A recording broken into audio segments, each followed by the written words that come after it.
ağzından oynuyorsunuz. O birinin Davutyan, Mavutyan, soykırım cinayet edenleri, xüsusilə ağır cinayet edenler. Bize niye böyle davranırsınız? Devlet baba.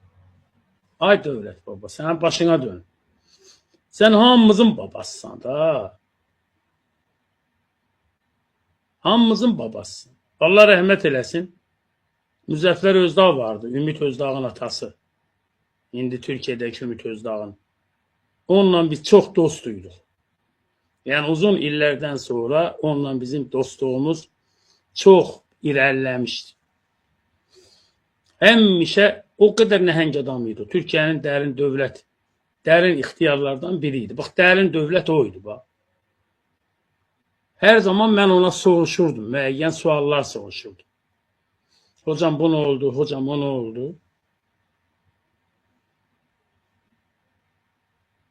Bir dəfə mənə Türkiye'de Kürtlerden danışırdı. PKK'dan danışırdı. Mənə bir sual verdi. Dedi, yavrum, evde ana babanın 3 çocuğu var. Onun biri çok hasta. Xəstədir. Ana baba kime daha çok qayğı göstərir? Hansı uşağına? Hiç düşünmedim. Dedim tabii ki xəstə uşağına. Kalk dedi. Böyle maraqlı bir adam idi. Kalk. Durdum yerimden. Çağırdı beni. Her zaman el eləyirdi. Ağıllı bir söz deyəndə. Ellerinden buramdan tuttu, alnımdan öptü. Dedi, devlet babadır. İçinde hastalıklı çocuklarını daha çok sever. Hiç bu benim kulaklarımda sırğa kimi asılıp yadımdan çıkmaz. İndi Azərbaycan devleti. Devlet baba. Bu bizim hükümete yandaşlık eyləyən kardeşlerimiz var, dostlarımız var. Geçmiş dostlarımız. Onlar tez-tez deyir, devlet baba, baba filan. Belə şeyləri bilirlər. Başka cür danışa bilmirlər. Yani bu anlayışları da belə öldürürlər da. Əzizlərim, devlet baba, benim devlet babam. Evin en xəstə, en ağrıyan, en narahat sakinlerini daha çok sevmelisin.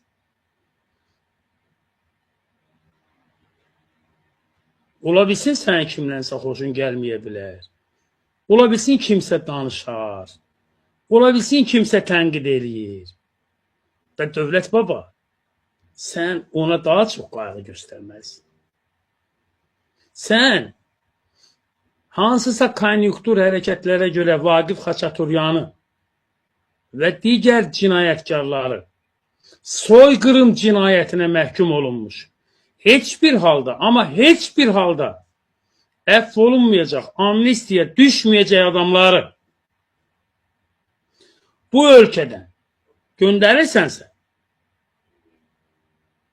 ve onlara bəslədiyin, o soykırım cinayeti töreden, o kuldurlara, o bu milletin kanına axıdanları gösterdiğin münasibəti öz ziyalına, öz xalqına göstərmirsənsə, sənin dövlət olma keyfiyyətlərin itir.